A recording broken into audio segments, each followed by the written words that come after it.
नया सवेरा न्यूज़ में आपका स्वागत है। और हाल ही में अभी मुंबई महानगर पालिका ने जिस तरह से 2024-25 का बजट पेश किया है, मुंबई के हॉस्पिटलों को लेकर जैसा उन्होंने निर्णय दिया है कि जो बाहर से आने वाले मरीजों के ऊपर जो अतिरिक्त शुल्क लिया जाएगा उनसे, इस निर्णय को आप कहाँ तक सही मानते हैं? सर्वप्रथम तो मैं नया सवेरा न्यूज़ चैनल का हार्दिक स्वागत करता हूं। इस ज्वलंत मुद्दे को उठाया और मुंबई महानगर पालिका ने जो ये निर्णय लिया है, परप्रांतीय हिंदी भाषी और उपनगर में रहने वाले लोगों के साथ हम सौतेला व्यवहार करेंगे जानबूझ करके, क्योंकि मरीजों की कोई जात नहीं होती है। अपनी समस्या, अपनी परेशानी को लेकर के सरकारी अस्पतालों में गरीब तबके के लोग जाते हैं और ये बीएमसी जो है उसको नियुक्त करता है सरकार, प्रशासक नियुक्त किया है। इस समय थाने महानगर पालिका हो चाहे मीरा भाईंदर महानगर पालिका हो, 2-2.5 सालों से चुनाव नहीं हुआ है, लेकिन सरकार की देखरेख में बीएमसी टीएमसी तमाम चल रही हैं। तो प्रशासन को यह देखना चाहिए, राज्य सरकार को यह देखना चाहिए कि यह निर्णय क्या ले रहा है। उत्तर भारतीय परप्रांतीय लोगों का मतदान इन्हें चाहिए, वोट इन्हें चाहिए, लेकिन उनको सुविधा नहीं देंगे। लेकिन जो जिस देश में कानून एक होना चाहिए, न्याय एक होना चाहिए, इसकी बात करते हैं, तो मरीजों के साथ और जाति के हिसाब से मतभेद नहीं होना चाहिए। ये मेरा निवेदन है कि तुरंत बीएमसी प्रशासक इस आदेश को निरस्त करे, वापस ले। और राज्य सरकार से यह मैं निवेदन करूंगा, चाहे हमारे मुख्यमंत्री एकनाथ शिंदे जी हों, चाहे उप मुख्यमंत्री देवेंद्र फडणवीस जी हों, चाहे अजीत पवार जी हों, जितने भी लोग हैं, इस सारे लोगों को वोट लेने का कार्यक्रम अच्छी तरह से मालूम है। लेकिन आज प्रशासन ने जो यह निर्णय दिया है, यह गलत निर्णय है। इसका मैं घोर निंदा करता हूँ। दोगली नीति नहीं चलेगी, क्योंकि यहाँ टीएमसी में मीरा भाईंदर हो, थाने महानगर पालिका हो, यहाँ जो उत्तर भारतीय परप्रांतीय रहते हैं वो लोग भी टैक्स देते हैं, वो लोग भी टीएमसी बीएमसी को रोड टैक्स देते हैं, सारी सुविधाओं में सरकार के साथ रहते हैं। तो रोगी होने के बाद, मरीज होने के बाद उनके साथ अन्याय क्यों, उनसे क्यों डबल पैसा वसूला जाएगा? यह गलत रवैया है और इस कानून का और इस नीति का मैं घोर विरोध करता हूं। अगर सरकार ने इसको वापस नहीं लिया तो हम लोग बड़े पैमाने पर इसका विरोध करेंगे और विरोध के साथ साथ आंदोलन भी करेंगे। क्यों कि बीजेपी और सेना की सरकार है। सरकार ये बोलती है कि राम राज्य आएगा। राम राज्य में ऐसा नहीं होता, भेदभाव नहीं होता। भगवान रामचंद्र जी ने एक धोबी रजक के कहने पर जो सीता मैया का त्याग किया कि नहीं, यह गलत है। तो आज के राज्य में क्या हो रहा है कि हम लोग परप्रांतीय हैं, परप्रांतियों के साथ जो है कि हम पैसा लेंगे, वसूलेंगे, ये करेंगे, वो करेंगे। इनको इनका मतदान चाहिए, लेकिन उनके साथ सुविधा नहीं दे सकते, उनकी देख रेख, उनकी व्यवस्था पर ध्यान नहीं दे सकते हैं। आज हमारा शासन में जिस तरह की दोगली नीति चलाई जा रही है, उसका मैं घोर विरोध करता हूँ और प्रशासन से मांग करता हूँ कि भेदभाव नहीं होना चाहिए।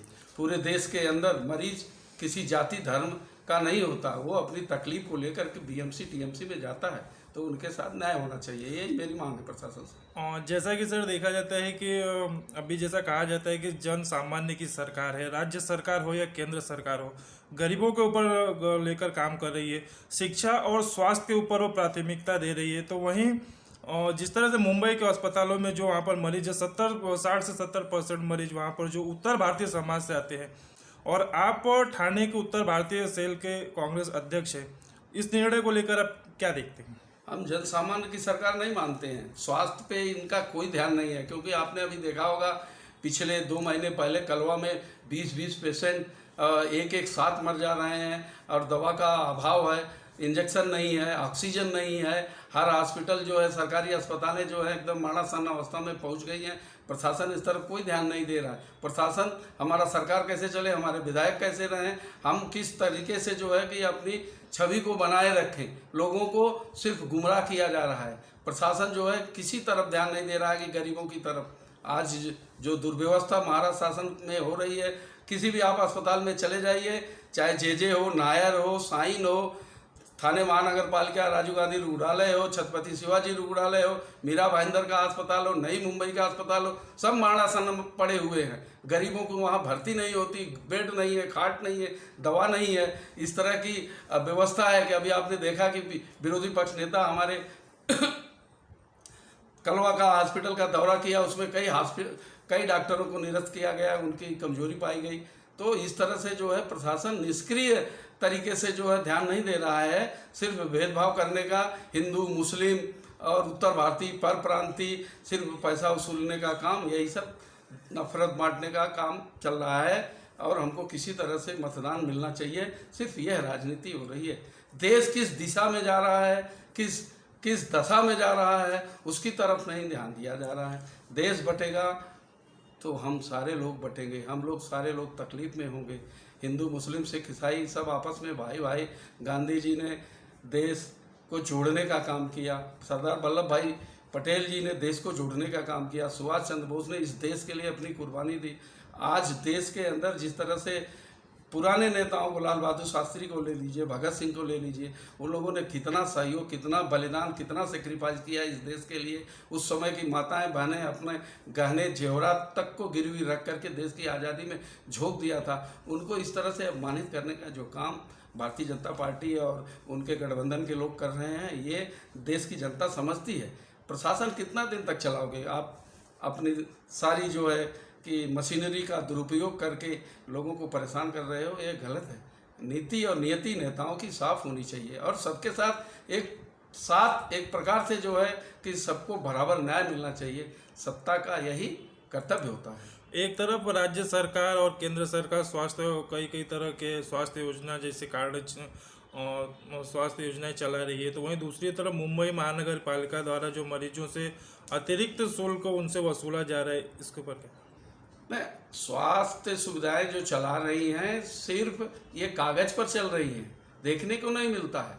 अब कहीं छोटा मोटा अपना दवाखाना वगैरह है, वहाँ छोटे मोटे गली कूचे के मरीज, छोटे मोटे रोगी जाते हैं, वहाँ पे बड़े पेशेंट नहीं जाते हैं। जिसको हार्ट अटैक का है या ये शुगर के पेशेंट हैं या उनको कोई डायलिसिस कराना है या उनको कोई बड़ी बीमारी है, तो उसका कोई देख रेख नहीं होता है। उसके लिए बहुत चार्ज किया जाता है और लोग परेशान होकर के मर रहे हैं। प्राइवेट हॉस्पिटल में जाते हैं, इतनी जो है उनकी फीस होती है, इतना उनका चार्ज होता है कि गरीब दवा कराने के लिए अभाव में जो है वो अंतिम सांस ले लेता है। लेकिन सरकार उसकी तरफ ध्यान नहीं देती है और पीएमसी प्रशासन को इस निर्णय को निरस्त करना चाहिए।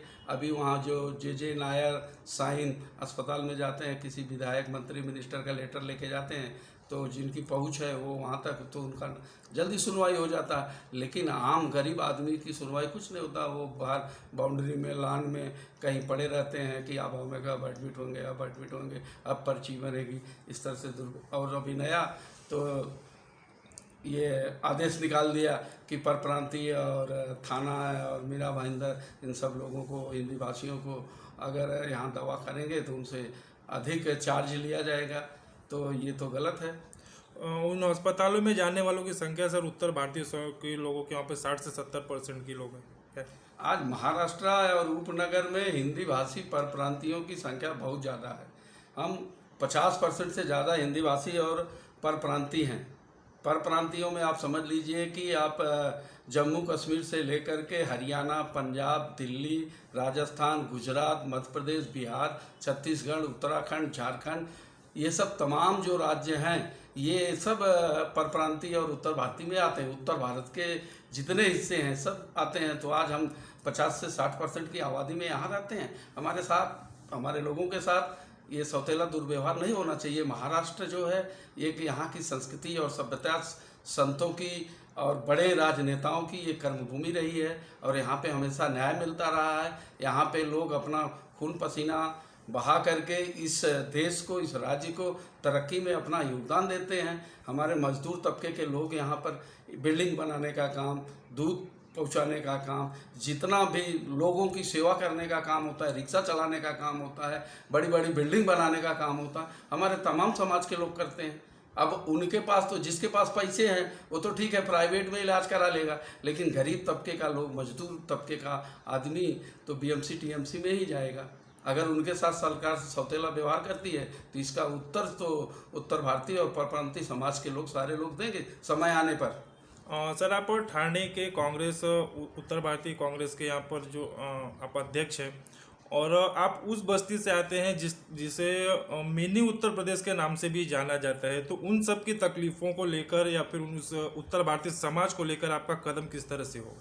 अब देखिए, इंदिरा नगर, सावरकर नगर, करवालू नगर, प्रभाग क्रमांक 15, जो ब्लॉक नंबर 4 है, श्रीनगर, शांति नगर, रामनगर, ये सब तमाम क्षेत्र जहाँ लाखों के मतदाता हैं, लाखों की संख्या में मतदाता हैं, और वहाँ पे कम से कम कई लाख जो है कि रहवासी रहते हैं, वो गरीब झोपड़पट्टी में रहने वाले लोग हैं। उनकी दुर्दशा से मैं वाकिफ़ हूँ। उनके लिए मुझे प्रयासरत करना रहता है कि मैं कलवा में चलिए, यहाँ वाडिया में चलिए, सिविल अस्पताल में चलिए, तो डॉक्टरों से संपर्क करके उनका निदान किया जाता है, कराया जाता है जितना बन पड़ता है। लेकिन रही बात कि इस तरह से अगर प्रशासन और सरकार अगर इस तरह से निर्णय लेती है तो पैसे के अभाव में सरकारी अस्पतालों में लोग जाते हैं, गरीब तबके के लोग ही जाते हैं।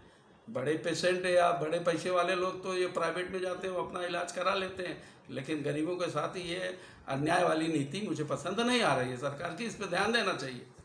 और आपकी तरफ से उत्तर भारतीय समाज को नेतृत्व करते हुए कांग्रेस पक्ष की इसके ऊपर क्या भूमिका होगी? नहीं, हमारा कांग्रेस हमेशा जो है सभी लोगों को साथ में लेकर के चलने का काम करता है और करता रहेगा। और कांग्रेस पार्टी एक ऐसी पार्टी है जो हमेशा जोड़ने का काम करती है, कभी तोड़ने का काम नहीं करती, और किसी गरीब और अमीर में भेदभाव नहीं करती है। और कांग्रेस पार्टी यहाँ महाराष्ट्र में आज हमारे 40 से 45 विधायक हैं, विरोधी पक्ष नेता हमारा है। हम तो आवाज़ उठाएंगे, जो अन्याय होगा, जो गरीबों के साथ गलत होगा, जहाँ पर जो है कि उसके विरोध में तो हम आंदोलन करेंगे। हम समाज की बात नहीं कर रहे हैं, हम गरीब तबके की बात कर रहे हैं। और हमारे समाज के लोग जो हैं उनको टारगेट किया जा रहा है कि उत्तर भारतीय और पर प्रांतीय, तो मैंने आपको बताया 14 स्टेट आते हैं उत्तर भारत में। अगर उनके साथ ऐसा अन्याय होगा तो क्या उनको माफ़ करेंगे? क्या कभी नहीं माफ़ कर सकता। हम लोगों में कहावत है, खाई मीट की माई मीट, जिसके साथ जो जैसा करेगा वो ऐसा करेगा। अगर जमीर जिंदा रहेगा तो किसी के बहकावे में, किसी के लालच में या ये सब नहीं होने वाला है। ठीक है, चलता है दशा 10 दिन, 40 बरिस, लेकिन ये दशा जो चल रही है चलने दीजिए, देखा जाएगा आगे आने वाले भविष्य में। ये जनता जनार्दन ही तय करती है कि कौन सरकार चलाने लायक है, कौन सरकार चलाने लायक नहीं। और भी मुद्दों के लिए फिर से एक बार आपसे मुलाकात है, तब तक के लिए धन्यवाद। धन्यवाद, बहुत बहुत नया सवेरा को धन्यवाद।